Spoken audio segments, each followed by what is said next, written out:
사탄 마귀가 기도의 자리를 얼마나 많이 공격하는지 모릅니다. 기도한다고 별일 일어나겠어? 뭐 하루에 밥 먹을 때 3번 기도하면 됐지 뭐. 그게 무슨 기도입니까, 여러분? 우리가 기도하는 시간을 허비하거나 낭비하는 시간으로 알게 되기가 쉬운데, 기도는 내가 나를 정직하게 살피는 시간이며 하나님의 능력을 받는 시간인 줄로 믿습니다. 기도의 능력과 부르짖음의 능력을 결코 과소평가하지 마십시오. 기도할 때 하늘에 좋은 것이 우리에게 내려옵니다. 우리가 복음성가 중에 이런 거 있습니다. 왕이신 나의 하나님 내가 주를 높이고 영원히 주의 이름을 송축하리이다. 왕이신 나의 하나님 내가 주를 높이고 영원히 주의 이름을 송축하리이다. 다 같이 한번 불러봅시다. 왕이신 나의 하나님 내가 주를 높이고 영원히 주의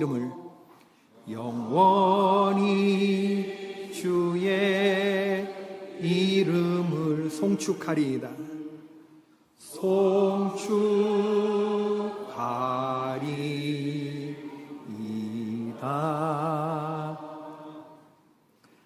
시편이 150편인데 그 가운데 다윗이라고 하는 이스라엘의 2대 왕 다윗이 쓴 시가 73개가 있습니다. 송축시 중에 하나님을 높이는 송축시 중에 시편 103편이 대표적인 송축시인데 오늘 우리가 본문을 읽은 34편은 송축시는 아니에요. 그런데 송축시인 듯 송축시 아닌 송축시. 1절 본문에 송축이라고 하는 단어가 들어가 있기 때문에 그렇습니다. 내가 여호와를 항상 송축하며 내 입술로 항상 주를 찬양하리이다. 성경에서 송축한다라고 하는 말 히브리어로 바라크입니다. 신학교에서 히브리어 교수님들이 몇 가지 단어들은 너희 제군들이 평생 잊지 말라고 하는데 그 가운데 하나 단어가 바라크예요. 이 송축이라는 단어입니다. 바라크는 어떤 거냐면 내 영이 하나님으로 충만해진 상태, 이빠이 차 있는 상태. 이 복이라고 하는 게 이 하나님의 영으로 가득 차 있는 건데 히브리인들이 생각할 때 복을 상징하는 3가지 단어가 있거든요. 히브리어에서 바라크, 아슈레이, 마음의 평안. 그 다음에 여호와의 인자하심과 진실하심이 정녕 나를 따르니 할 때 그 시편 23편에 나오는 토브 이 3가지입니다. 삶의 여건이 풍족해지는 거, 부족함이 없는 상태. 바라크, 아시레이, 토브 이 3가지는 항상 있을 것인데 그 중에 제일은 뭐다? 바라크다. 바라크. 충만해져서 그냥 환희처럼 확 터져 나오는 거예요. 하나님은 나에게 누구냐? 그분은 나의 왕, 그분은 나를 건지시는 주, 그분은 나의 산성이고 요새가 되시는 분. 왜냐하면 지금 다윗이 죽음의 문턱까지 갔다 오는 거거든요. 삶의 진짜 위기의 순간에 하나님의 은혜를 체험한 겁니다. 삶의 바닥을 친 상황에서 하나님의 은혜를 경험하는. 정말 잊어버리고 싶은 순간, 민망한 순간, 쪽팔린 순간, 이걸 다시 그 옛날의 기억을 진짜 해보자 그러면 고개가 절레절레 흔들어지고 진짜 쪽팔려서 이불킥을 평생 하고 남을 그럴 경험을 하고 난 다음에 쓴 시가 이 시편 34편.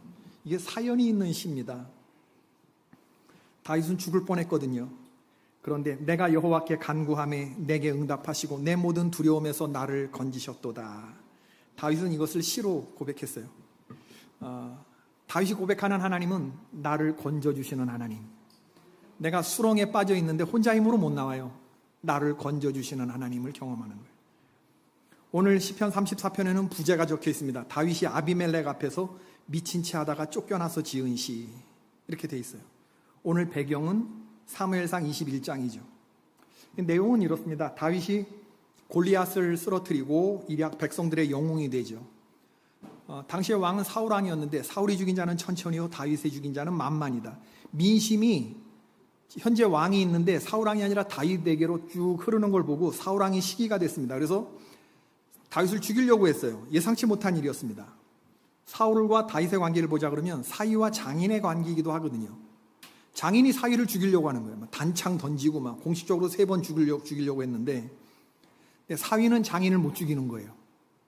그건 인간적으로 안 되는 거고 또 그 장인이 하나님이 기름 부은 왕이기 때문에 내가 어찌할 수 없다는 이 신앙적인 이유도 있어요.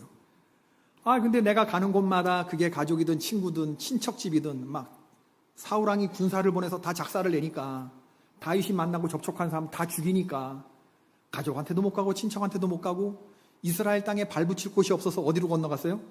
적국인 블레셋 땅으로, 그 경계 땅으로 넘어갔는데 여기서 걸렸네. 정체가 탄로났습니다. 블레셋 왕 아기스 앞에 다윗이 끌려가요.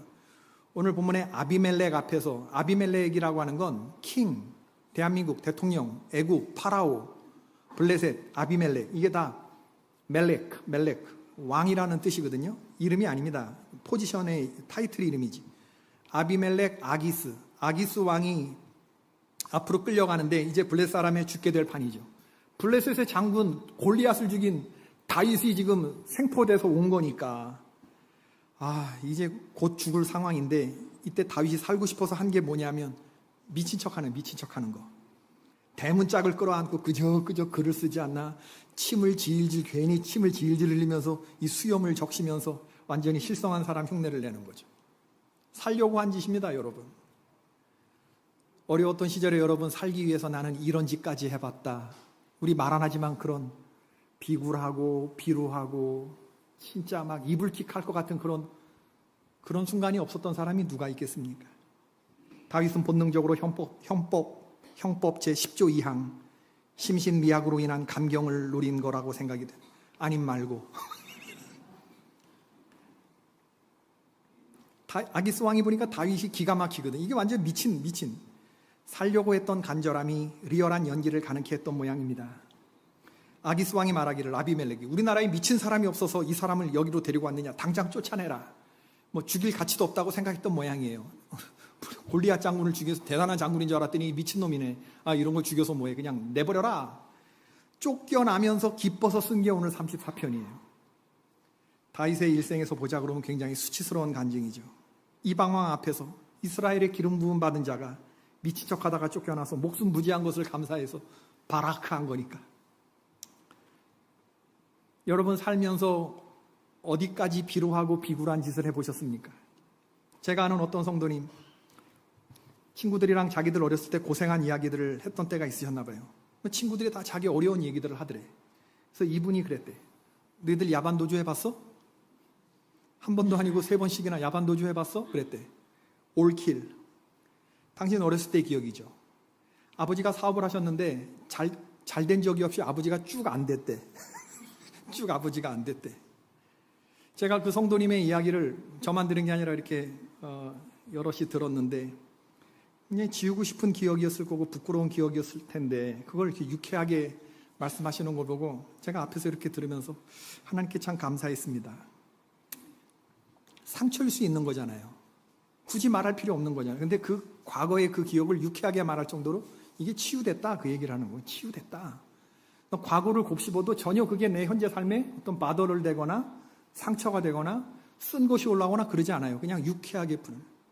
오히려 그때 아버지는 나보다 더 다급하셨을 거고 크게 군급하셨을 거고 그런 가난 속에서도 여기까지 인도하신 하나님께 감사하고. 아멘입니다.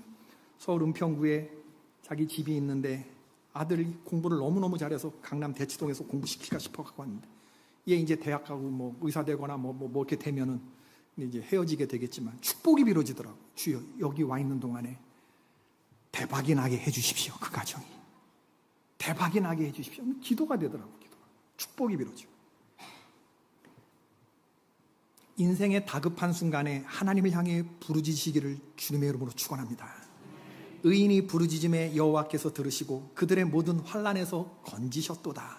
시편 34편 18절. 의인이 부르짖으면 하나님께서 건지셔요. 너무나 감사하시죠. 시편 51편에 보면, 시편 51편이 오늘 34편하고 내용이 유사해요. 다윗이 블레셋 사람들에게 붙잡힌 때에 이런 부제가 또 붙여 있거든요. 하나님께서 구하시는 제사는 상한 심령이라 하나님이여 상하고 통회하는 마음을 주께서 멸시하지 아니하시리이다. 그럼 하나님이 상한 마음을 멸시치 않아 하시는데, 상한 마음이라는 게 뭐냐면 히브리어로 사바르라고 한다는데, 박살난 마음, 가루가 된 마음. 우리 신앙의 조상들을 보자 그러면 마음이 하나님 앞에서 아주 산산조각난 박살난 때가 있었어요. 근데 그런 마음을 가지고 나왔는데 주님이 꼴 좋다 하지 않으시고 그 마음을 받아주셨다는 거예요. 창세기 16장에 아브라함이 하나님에 대해서 소돔성을 멸망시키려고 한 하나님의 계획을 알고, 하나님 소돔성에 50명 찾으시면 멸망치 않으시겠습니까? 자신이 있었어요. 적어도 아브라함인데, 적어도 내 조카 롯이 거기 사는데 의인 10명이 없으랴, 50명이 없으랴. 결국엔 한 명도 없었잖아. 하나님 앞에 박살난 마음 가지고 그가 티끌과 재 가운데 엎드렸다고 했습니다. 욥기 42장에서 욥이 내가 잘못한 게 없는데 하나님이 왜 나한테 이런 지극한 고통을 주지? 하나님 법정으로 나와. 나도 나가고 우리 사이에 제3의 판결자를 세워서 우리 한번 붙어봅시다. 뭐 이러면서 막 분기탱천에서 막 방방대잖아, 욥이.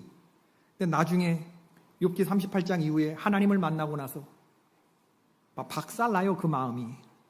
귀로만 듣던 하나님 눈으로 뵙는다고 하면서 무지한 말로 이치를 가리운 자가 누구냐고 완전히 박살난 마음으로 티끌과 재 가운데 엎드려 회개하나이다 했죠. 하나님의 크심과 내 보잘것없음을 자각하는 거예요. 내 스스로 먼지만도 못하다라고 여겨지는 거예요. 그런가 하면 누가복음 7장에 나오는 여인이 있습니다. 그 동네에 죄를 지은 여자가 있어. 한 여자가 있어. 예수께서 바리새인의 집에 앉아 계심을 알고 향유 담은 옥합을 가지고 와서 예수의 뒤로 그 발 곁에 서서 울며 눈물로 그 발을 적시고 자기 머리털로 닦고 그 발에 입을 맞추고 향유를 부었다. 누가복음 7장의 얘기를 보면 예수님과 이 여인이 주인공처럼 보이지만 이 여인은 완전히 어떤 자리에 느닷없이 뛰어든 그런 여인이거든요. 바리새인이 예수님 당시에 그 아주 화제의 중심에 계신 예수님을 모시고 가르침을 받으려고 만찬을 대접하는 저녁 식사 자리였습니다. 예수님이 바리새인의 집에서 대접받는데 이 여인이 뛰어든 거예요. 그리고 향유를 깨트렸죠. 엄청나게 비싼 향유를 깨트리고 발에 붓고 눈물 흘리고 그 파티가, 그 대접 자리가 완전히 이 여인 때문에 망쳐졌을 것 같지 않습니까? 이 여인이 누구냐? 그 동네에 죄를 지은 한 여자, prostitute, 창녀를 말하는 겁니다. 바리새인 집에 창녀가 뛰어들었어요. 바리새인이 얼마나 방방 뛰었겠습니까? 이 여인 때문에. 예수님 때문에 말은 못하고. 예수님이 그 여인의 모습을 보면서 이게 뭐예요? 이게 무슨 표정이에요? 이랬으면 그 여인은 질질 끌려나갔을 여인이에요. 주님이 싫은 표정, 그 여인의 상한 마음을 아셨어요. 왜 이런 짓을 하는지, 왜 이런 행동을 보이는지. 그걸 멸시치 않고 가만두어라. 저가 내게 좋은 일을 했다. 내 죽음을, 장례를 준비하는구나. 그렇게 보아주신 거죠. 내가 하나님 앞에서 상한 마음, broken heart, 깨진 마음으로 가지고 있잖아요. 그건 그냥 상처가 돼요. 그러나 이걸 주님 앞에 나가서 아뢰면 오픈 하트가 됩니다. 하나님의 은총이 들어오는 통로가 되는 거죠. 여러분, 사람은 다 죄인이에요. 깨끗한 사람 아무도 없습니다. 하나님 보실 때 순전함, 하나님 보실 때 깨끗하다는 것은요, 깨는 이게 뭐 한자가 아니잖아. 깨닫는 것입니다. 그리고 끝은 끝. 끝이 그 끝자가 아니지. 깨끗할 때 끝, 그쵸? 그러나 뭐 그렇다고 칩시다. 깨끗은 깨달음의 끝이라고 생각하는 거예요. 깨달음의 끝. 이게 재밌을 줄 알았네. 재미없네. 깨끗은 우리가 하나님 앞에 깨끗하다고 인정받는 겁니다. 우리가 깨끗해서 깨끗하다고 도장받는 게 아니라 하나님이 우리를 보아주시는 깨끗은 깨달음의 끝. 내가 먼지만도 못한 죄인. 하나님 나 어떻게 해요? 내가 이런데 어떻게 해요? 라고 말하는 깨달음의 끝. 그리고 그 마음은 깨진 끝. 마음이 깨진 끝. 할렐루야. 하나님은 그것을 깨끗하다고 봐주는 거예요. 죄인이에요. 한 동네에 죄인이 있어. 그러나 그 마음 그대로 가지고 나의 작은, 내가 나 스스로 어쩔 수 없어. 하나님께 처분만 바랍니다. 그 마음으로 나갈 때 주님이 그 상한 마음을 멸시하지 않아 주신다. 다윗의 고백, 그의 모든 뼈를 보호하시며 그 중에서 하나도 꺾이지 아니하도다. 20절에 뼈도 못 추릴 줄 알았어. 아기스 앞에서 과거에 블레셋 장군 죽인 것 때문에. 그런데 하나도 꺾이지 않았음을 고백하니 이게 얼마나 감사한 고백입니까?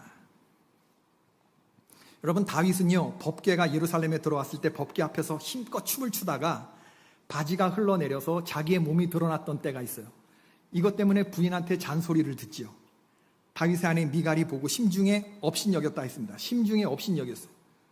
이스라엘 왕이 오늘 어떻게 영화로우신지, 방탕한 자가 염치 없이 자기의 몸을 드러내는 것처럼 오늘 그의 신복의 계집종의 눈앞에서 주께서 몸을 드러내셨도다. 왕이 채통머리 없이 몸을 드러냈다. 틀린 말 있어요, 없어요? 맞잖아.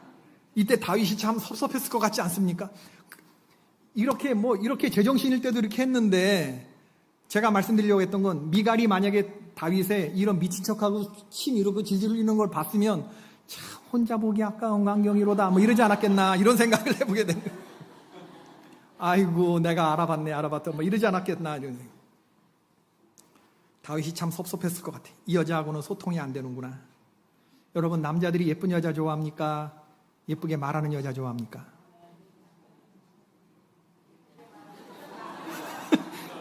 김현중 집사 딱 눈에 띄는데, 예쁜 여자 좋아해? 예쁘게 말하는 여자 좋아해? 둘 다예요? 이게 예쁜 이혜진하고 사니까 잘 모르겠지. 예쁘게 말하는 여자 좋아합니다, 남자들은. 여자들 예쁜 거 오래 못 가잖아요. 안 예쁘면 아예 못 가잖아요. 여러분, 같이 사는 아내나 남편이 내 마음 몰라줄 때가 얼마나 많습니까? 제가 목회를 하고 성도들 상담하면서 깨닫는 게 뭐냐면, 진짜 인간은 망가진 존재구나.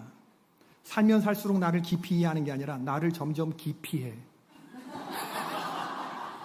살면 살수록 점점 정이 깊어지는 게 아니라 이건 적과의 동침이고 평생 왼수. 제가 실제로 들었는데 30년 넘게 살았는데 남편이 이혼 소송 과정에서 아내를 다시 보게 되는, 목사님, 내가 애들 엄마랑 산 게 아니라 사탄하고 살았다는 생각이 들어요. 도대체 어떤 경험하면 이런 얘기를 하는데, 실제로 들은 얘기예요. 아내랑 살았던 30년이 애들 엄마랑 사는 게 아니라 사탄하고 살았구나. 그러면 그 아내는, 그 남편이 사탄의 할아버지하고 살은 거겠다. 그 아내한테 물어보면. 아내나 남편, 여러분, 사람 기대하지도 말고 사람에 실망하지도 마시기를 바랍니다. 인간이 그런 존재예요.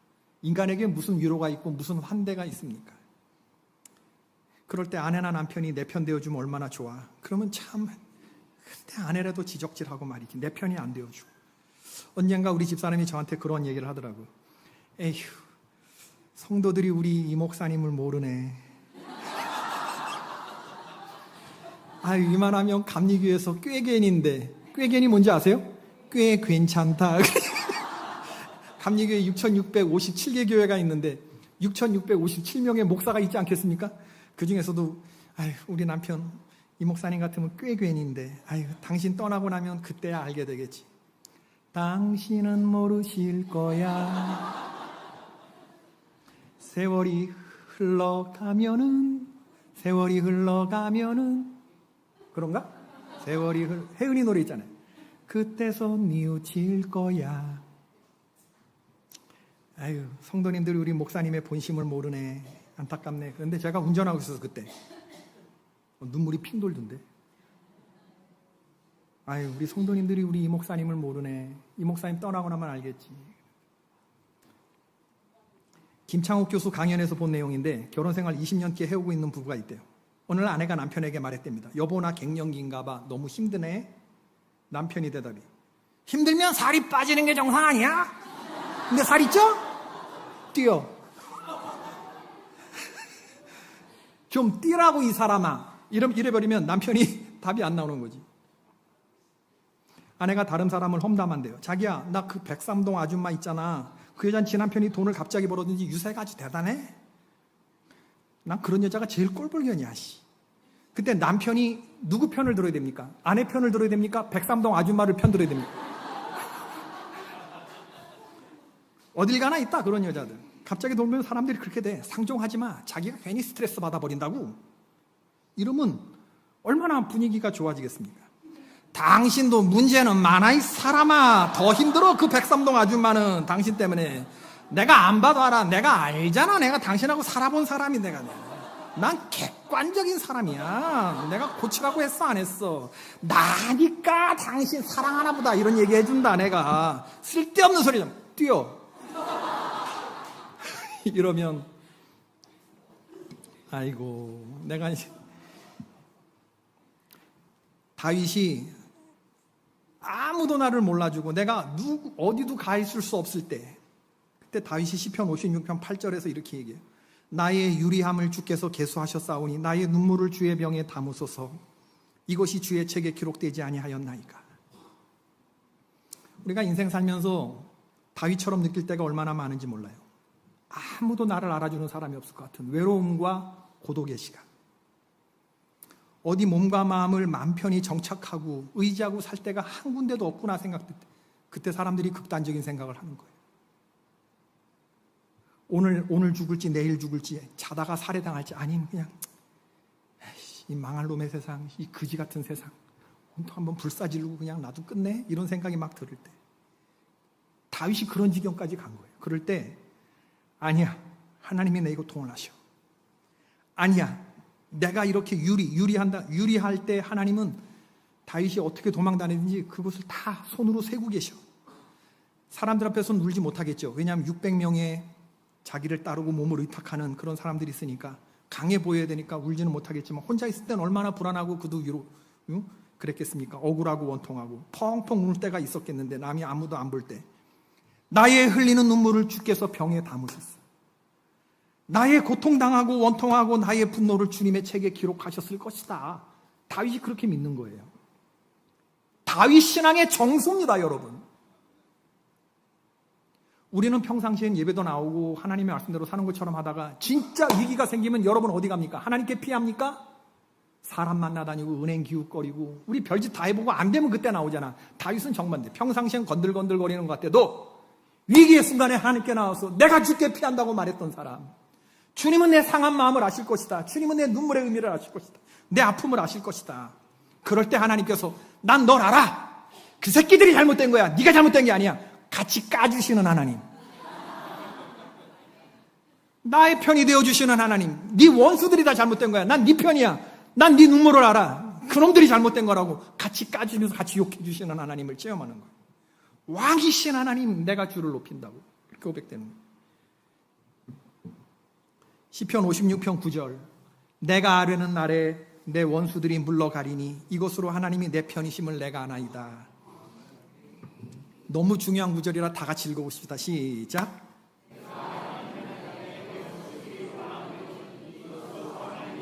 여러분의 원수들이 다 물러가는 역사가 있을지어다.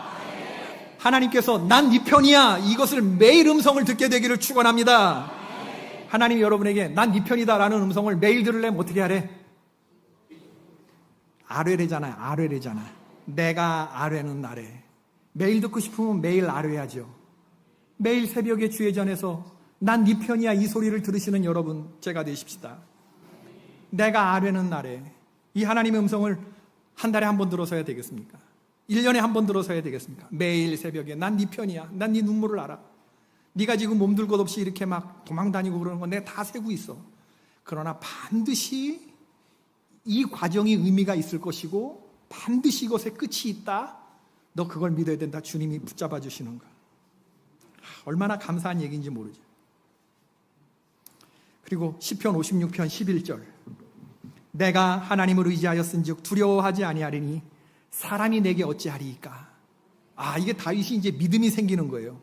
하나님을 의지한즉 군대가 일어나 나를 진칠지라도, 사람들이 일어나 나를 치려할지라도, 내 살을 먹으려고 내게로 다가온다 할지라도 내가 두려워하지 아니하고 오히려 안연하리로다. 다윗에게 이 믿음이 생기는 것이죠. 사람을 의지하는 것이 아니라, 사람의 위로를 기대하는 것이 아니라, 환경이 바뀔 것을 기대하는 게 아니라 진짜 어려웠을 때 하나님께 피하는 전천후 크리스찬이 되는 거예요. 그래서 이 세상을 이길 힘이 세상에서부터 오는 게 아니라, 사람의 위로에서부터 오는 게 아니라 하늘에서부터 직접 공급되는 힘을 공급받고 그리고 일어나는 겁니다. 천만인보다 강한 힘으로 일어나는 겁니다. 시편 34편 22절, 여호와께서 그의 종들의 영혼을 속량하시니 그에게 피하는 자는 다 벌을 받지 아니하리로다. 아멘. 리고렌 목사님이 그런 말을 했습니다. 브로큰이라는 말과 블레스드라는 말이 있다. 깨어짐과 축복이라는 말, 브로큰이라는 말과 블레스드라는 말이 있는데 이 두 단어는 어울리지 않는 것처럼 보인다. 정반대 말처럼 들린다. 그러나 브로큰은 블레스드다. 여러분 아멘 안 할 줄 알았어요. 깨어지는 건 아프지요. 깨트려 나가지는 건 아픈 거예요. 그러나 결론적으로 그것이 축복이에요. 왜 하나님이 없어도 좋을 이런 시간들을 나에게 겪게 하시는가? 너 지금 그 모양 가지고는 나하고 영원히 못 살아. 난 네가 좀 다듬어졌으면 좋겠어 하시는 방법으로 하나님이 우리를 사막길에도 던져놓으시고 어떤 땐 불 가운데 정련하시기도 하시고, 그래서 우리가 순도 높은 정련이 된 금으로 나올 때까지 불구덩이도 던져주시고 물구덩이도 지나가게 하시고 이런 경험을 하게 하시는 거죠. 하나님 우리를 조련해 가시는 겁니다. 여러분, 힘들고 어려운 시간이 지나갈 때 그 지나간 자리에 뭐가 남았습니까? 사람에 대한 원망이 남았습니까? 불평이 남았습니까? 내가 다시 사람들 믿으면 내가 인간이 아니다. 내 쓴 것들이 올라옵니까? 아니. 그런 일들을 왜 내가 겪어야 했지를 생각해 보시고 깊은 사유가 남는 거지. 깊은 생각. 그리고 나를 부르시는 하나님의 음성을 듣는 것입니다. 그 시간에. 그 시간이 없었으면 내가 이렇게 하나님 앞에 나올 사람이 아니거든. 난 벌써 괴물이 되어 있겠지.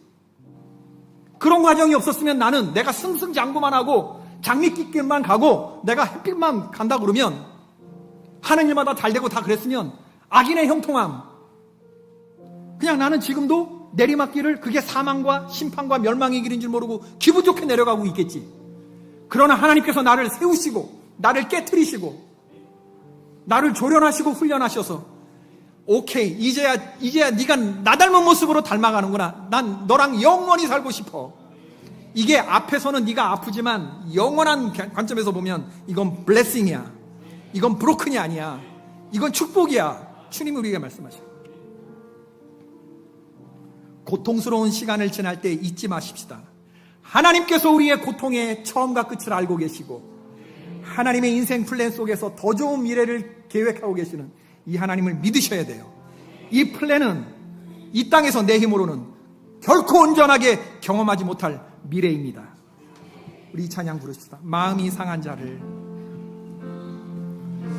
마음이 상한 자를 고치시는 주님, 하늘의 아버지 날 주관하소서. 주의 길로 인도하사 자유케 하소서. 새 일을 행하사 부흥케 하소서. 의에 줄이고 목이 마르니 성령의 기름 부소서. 의에 줄이고 목이 마르니 내 잔을 채워 주소서. 성령으로 채우사. 성령으로 채우사. 주여 내가 주께 피하나이다. 주여 내가 곤고합니다. 나를 건져주소서. 주 뜻대로 살아가리 세상 끝날까지. 아멘. 나를 잊으시오. 새날 열어주소서. 의에 줄이고 목이 마르니 성령의 기름 부소서. 아멘. 의에 줄이고 목이 마르니 내 잔을 채워. 의에 줄이고 목이 마르니 의에 주여 주께서 상한 마음을 멸시치 아니하십니다. 주여 내 상한 마음을 고쳐주옵소서. 성령의 기름 내 영혼이 여호와를 송축하리이다. 의에 줄이고 목이 마르니 내 잔을 다시 한 번만 고백합시다. 의에 줄이고 손 들고 주여 나의 상한 마음을 받아주옵소서. 주여 상한 마음을 멸시치 말아주시고 주여 나를 건져주시고 내가 주께 피할 때 내 편이 되어 주시옵소서. 원수의 목전에서 상을 베풀어 주시는 하나님, 부족함이 없도록 넉넉히 부어 주옵소서. 채워 주소서. 내 잔을 채워 주소서. 아멘. 하나님께서 여러분의 원수의 목전에서 넉넉히 상을 베풀어 주시고 하나님이 여러분의 영혼을 충만히 채우사 바라크의 신앙을 주실 줄로 믿습니다. 아멘.